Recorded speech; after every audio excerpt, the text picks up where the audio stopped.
Good morning, everyone. I'm going to be going live with midwife Amina, who works with me at NowBaby. We're going to be doing a live Q&A this morning. So if there's any questions that anybody has, please do come in and ask a question. I'm just going to add Amina now.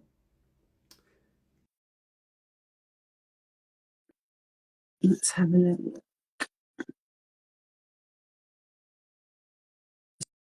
Shouldn't take too long.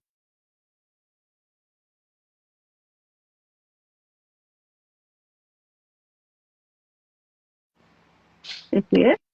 Hi, Molly. How are you? Hi, Amina. I'm good, thank you. I'm just going to see if I can pin this comment that I've put in the chat. If I can pin it to the top. So basically, we're going to be doing a live Q&A this morning. Myself and Amina, we've done live Q&As before. We've done them both on this platform, and we've done them on the NowBaby platform. But we're going to be kind of coming back to this platform for now. It's not letting me pin it for some reason. So if there's anybody on here that's expecting a baby or that has a baby, is interested in joining some of our classes, we've actually got some free classes as well, and I've popped the link in the comments. So if anybody wants to have a little look, then just go ahead and click on that link, or just head over to the NowBaby website, which is nowbaby.co.uk. You can register, and there's quite a range of different courses that you can have a little look at. Like I said, there's some free ones, there's paid ones, but they all kind of help to increase your knowledge of pregnancy and birth and having a baby. Anyway, hi Mina. Hi, Good morning. how are you? How are you? I'm doing okay. How are you surviving the holidays? Well, we're halfway through now. The end is in sight. I must sound like such a moaner. I was moaning about summer holidays, but it's just that juggle, isn't it? Trying to kind of navigate looking after your kids, trying to get them into different holiday clubs and things like that, as well as trying to work. So it's all just a momentous juggle, you know. It doesn't get any easier, does it? Even though they get older, you just drive around more, really. Yeah, exactly. Taxi Yeah. services, absolutely. So I hear you loud and clear, but Yeah. so this is a nice break from being a taxi service and trying to just feed kids all the time. Yeah. I think we've already Always. got I'm hungry. I want a snack. fridge is constantly empty. Yes. Absolutely. I can see some questions that have come in already. I think we've got a question from Ishaz who says, does the third baby always come early or on time or late? Oh, that's $1 million question, isn't it? Do you know what? I don't think there's any particular pattern as to when babies come. I mean, you might have some people who they'll have their first baby and they're past their estimated due date, and then the next one comes a little bit earlier, and then the next one comes a little bit later, or they all come late, or they all come early. It's very, very difficult to tell. There's absolutely no way of telling whether a second or a third or a fourth baby is going to come any earlier than usual. I mean, my mum, for example, she had 5 children, and every single one of them came about 2 weeks after the due date that she was given. So I think with each one, she was probably hoping that they would come a little bit earlier, because she'd had enough by that point, but they didn't. So yeah, I don't know if you've got anything to add to that, but I haven't seen any research. I don't know if you have, Amina. No, I think I agree with you. I think what's really important to remember is that every pregnancy is unique and different. So Mm, even if you've had before, it's what's happening in that pregnancy at that time. So, mm, how's your health, what position baby's in, how's baby's health and well-being, all of those things will have an impact on it. And even if everything is exactly the same, which it never is, I've had 4 children and four different pregnancies, lots of similarities, but also things where you go, well, that's new, isn't it? Kind of thing. mm. Mine got later and later.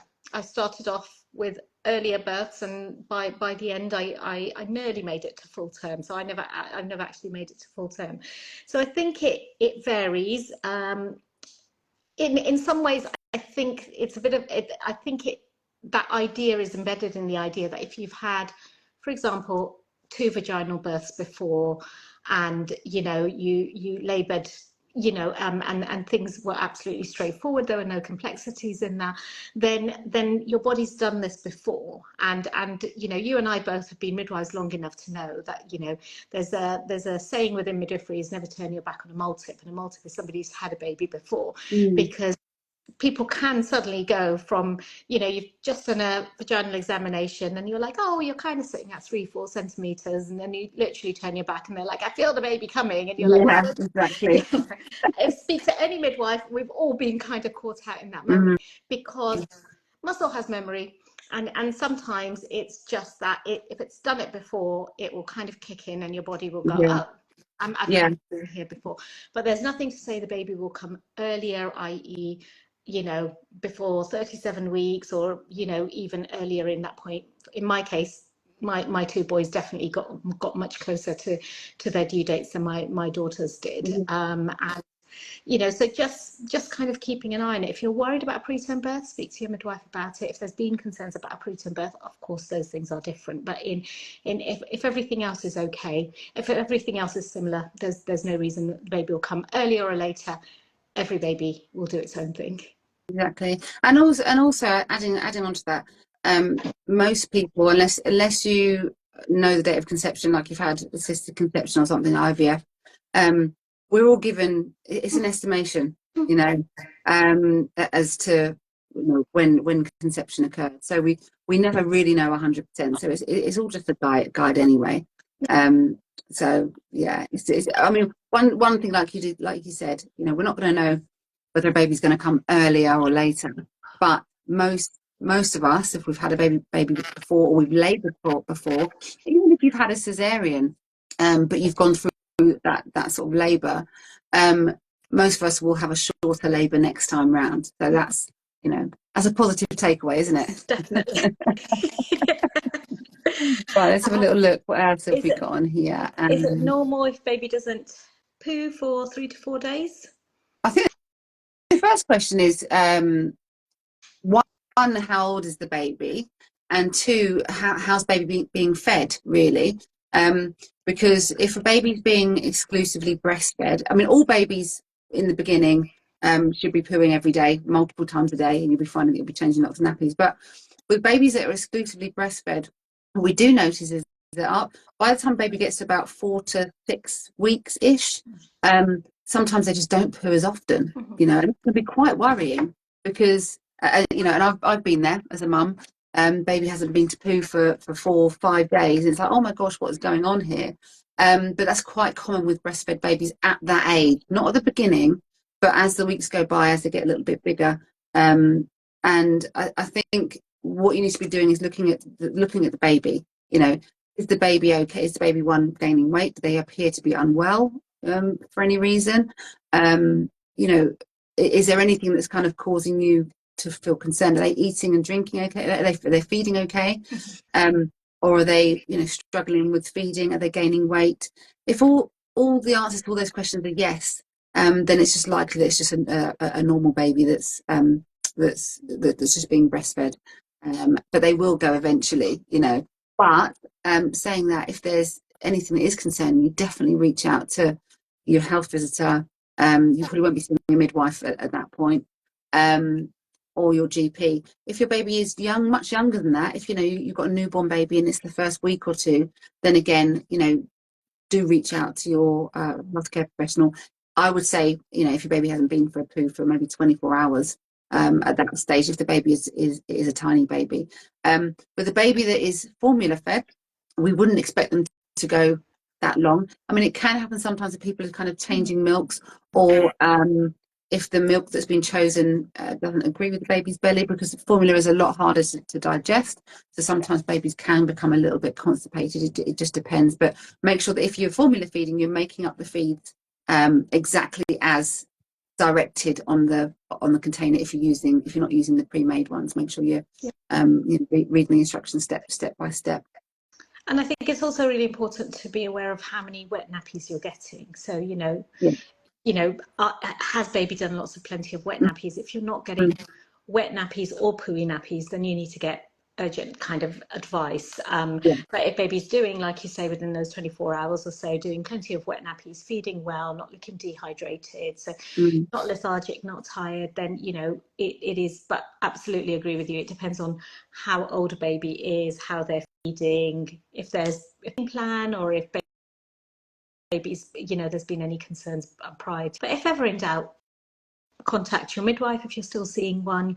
There should be a number that you've been given to just call for advice, and otherwise your health visitors are brilliant at this, at being able to just provide that advice as your baby transitions from that newborn into a slightly older baby. So get in contact with them. I always feel like people feel like they can't utilize them as much as they should do. It's important to know where your baby clinic is, how you can get in contact with your health visitor, etc. as well. Yeah, and these are all things I think that if anyone that's pregnant at the moment, do your research before you have your baby. Find out about your postnatal services and how you can get in contact with someone. Should you have a question or a concern, because it's not ideal when you're kind of in the throes of early parenthood, and you're not sure where to go. To have all those numbers and contacts in place before you give birth. But for most people who are worried about their baby, having a poo, what ends up happening is that eventually you just have a massive explosion, explosively, and then you have a lot to clear up after that, and then everyone's kind of relieved, aren't they?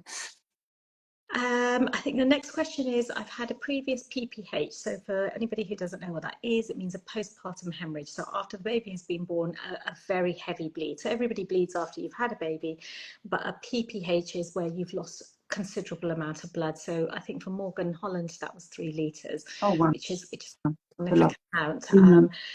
Scared to have another baby. What are the risks involved with me having a second child? Will it be likely to happen again? So scared to try for another. So I'm so sorry to hear, Morgan, that was your experience. Completely and utterly understandable for you to be feeling worried.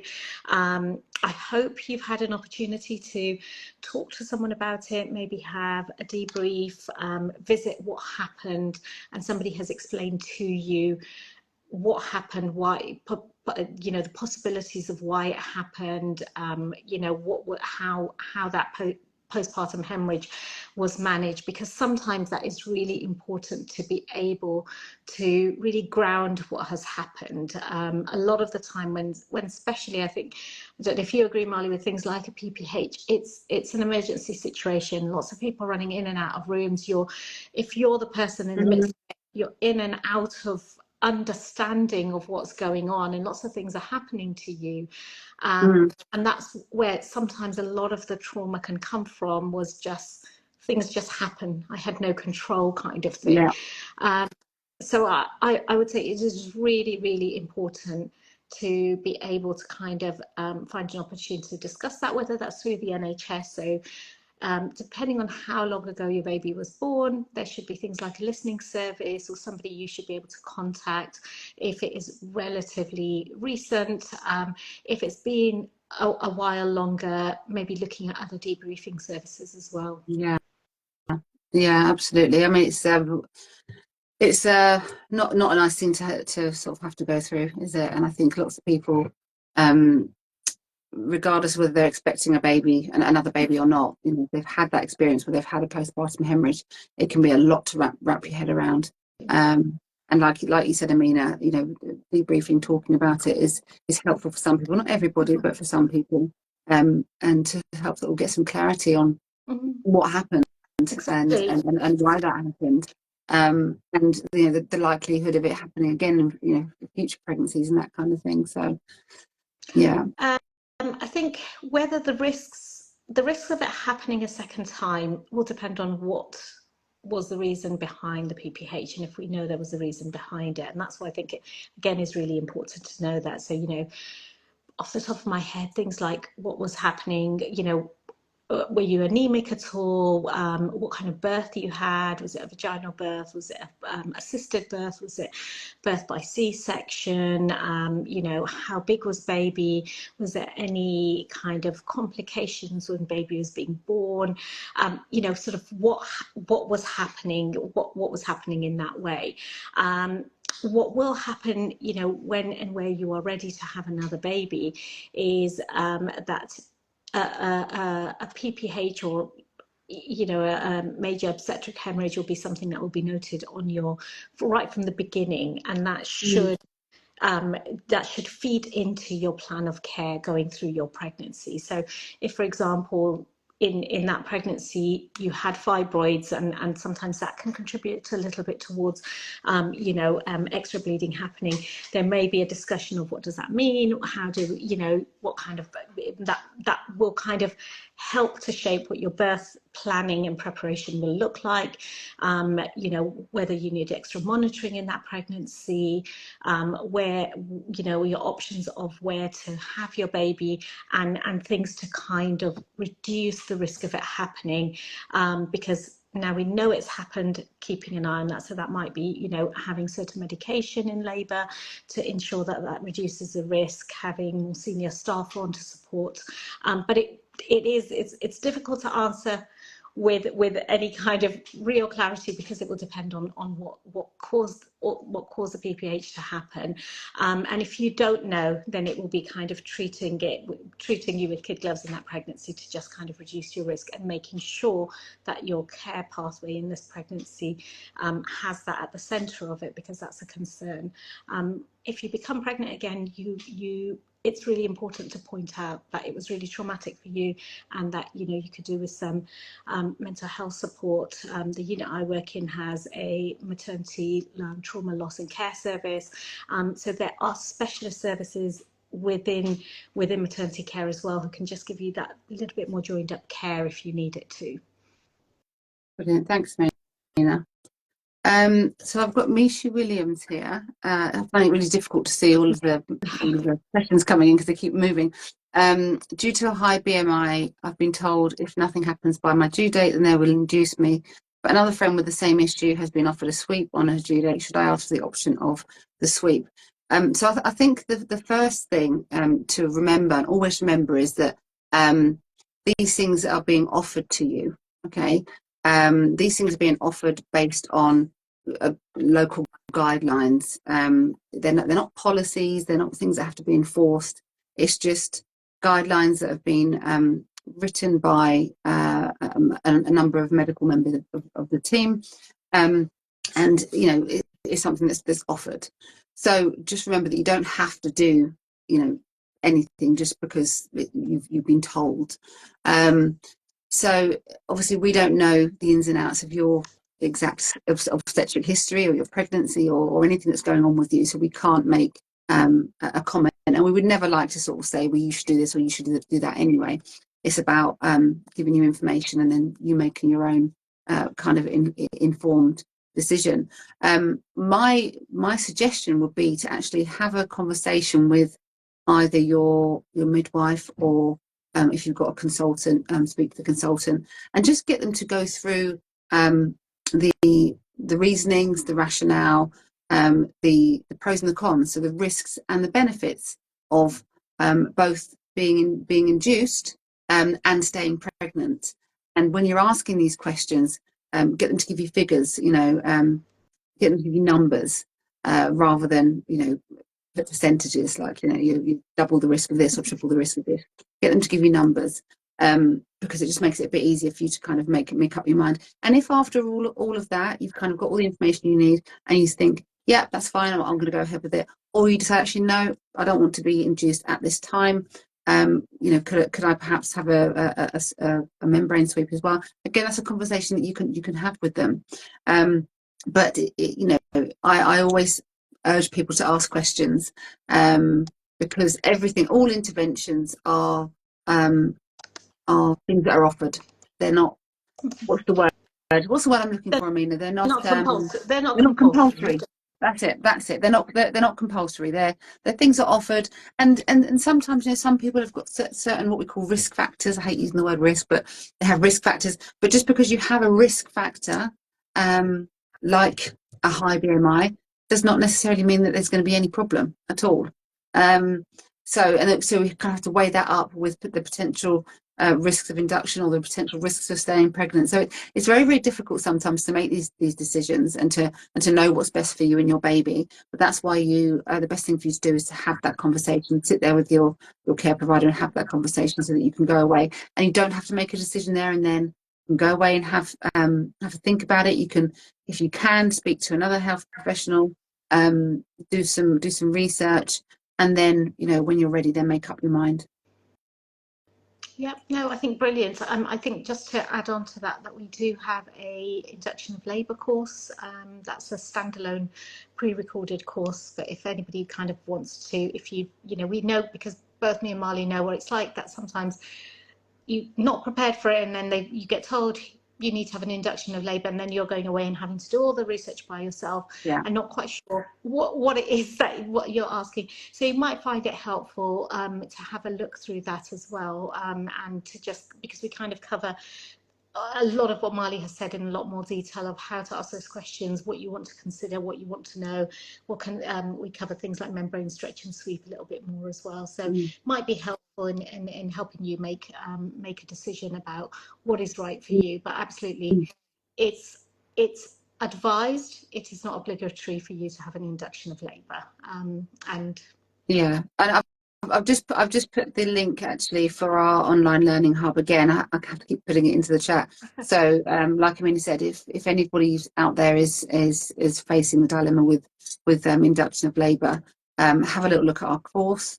And to respond to the next person's question, what sort of questions should I ask? Again, that's something that we talk about in the course, and it is good to be informed about all aspects of induction, because that'll help you to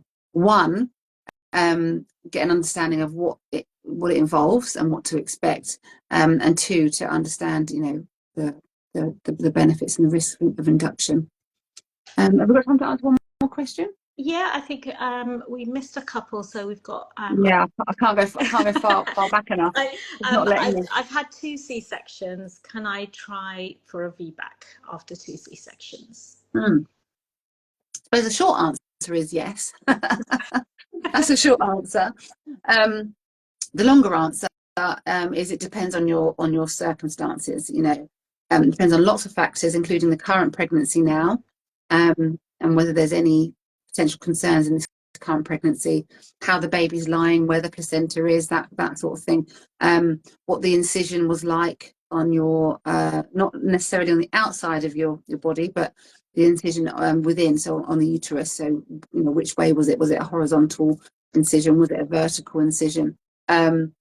So yeah, the short answer is yes, it can happen, and people have had cesareans after vaginal birth after a couple of cesareans, but that's a discussion you would have to have with your healthcare provider. The main thing that we are worried about is the risk of a uterine rupture, which is about, I think, 0.05%. So it's 0.5%. So it's a very, very small amount. I think it equates to about 1 in 200. So when you think there's a 99.5% chance of not having uterine rupture, and after you've had, after 1 cesarean, after you've had 2 cesareans, the risk doesn't move that much. It doesn't. I mean, I've read through lots of research. It shifts a fraction, but not a huge amount. And that's for somebody who's had, low risk, lower segment cesareans, where they've been all straightforward. There's been no complications, and the baby that they're currently pregnant with is in a normal head down position. They're carrying 1 baby, not multiples. So it is possible, but have that conversation, talk about your own sort of care plan with your doctor, and go from there. And at the end of the day, if you want to get a second opinion, you can always ask. If you're at an NHS hospital, you can always ask to speak to another consultant to get their opinion as well, if you want to.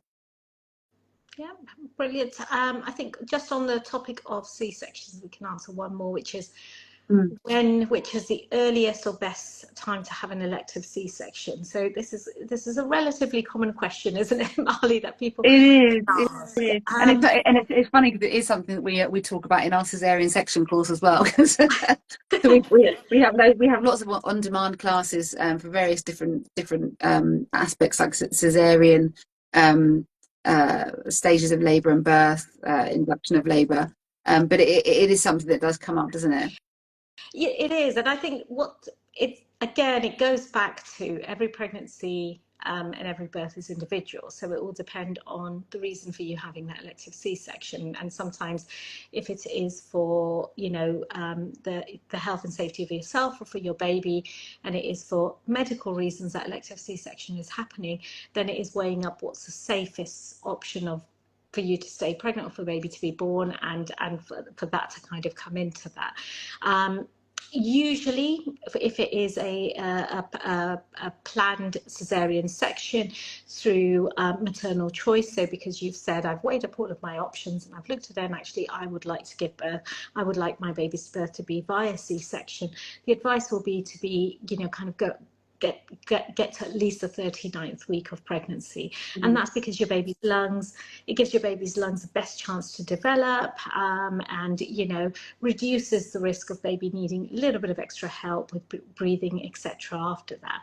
So in an ideal world, you want to get as close as possible to your due date. However, if it is earlier, then have a discussion about why is it happening earlier. And like I say, often, your healthcare team, your midwives, your doctors will be weighing up and keeping a close eye on what's happening to determine what's the safest option. And sometimes that might be for this baby to be born by planned C-section at 37 weeks rather than 39 weeks, because we think that is safer for baby, and that's where that decision is made.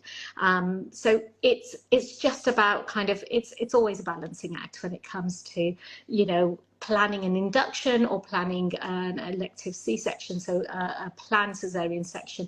It's always a balancing act of what's the safest option. Funny, isn't it? So many of these questions that there's never a simple answer, is there? We're all just so different. But thanks for that, Amina. I'm going to put this on my page. So if anybody has any questions that we haven't had a chance to answer, please do comment below the post, and we'll try and answer them for you. And once again, if anybody wants to check out some of our courses, there's free ones, there's paid ones, there's live ones as well. Then do head over to nowbaby.co.uk and sign up to the website and have a little browse around and see. There's lots of courses for pregnancy, for birth, and for baby care as well. And I think just to kind of build on what Marley said, as we say, during our courses, we'll discuss all of the options and opportunities in that, whether it's the live courses or the pre-recorded courses. That's why antenatal information, education, wherever you're getting it for, being prepared, knowing what all of the possible options and variations that can happen is the best way to kind of go forward in pregnancy and planning for labour and birth, because it means that you're informed. We can't always determine when birth is going to happen and how it's going to happen, but being prepared for it gives you that ability to be fluid and flexible, that when changes happen, you go, oh, I know about this because I've heard about that. Exactly. I've heard about that.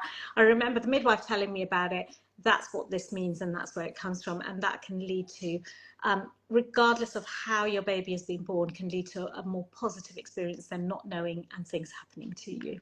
Exactly, absolutely, and the number of people that come to us and say, I didn't know about that, I wasn't told this, I wasn't told that. So yeah, antenatal education is extremely important. I will always say that.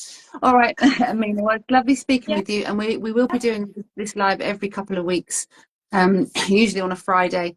So do look out for our notices, either on the website or on social media. Just reminding everybody that we are going to be hosting these Q&As quite often. So if you and I survived the last couple of weeks of summer holidays. Yes, we'll see. We'll see what happens in 2 weeks' time. All right. Okay, Take care. Take care. See you later, Bye. everybody. Bye. Bye.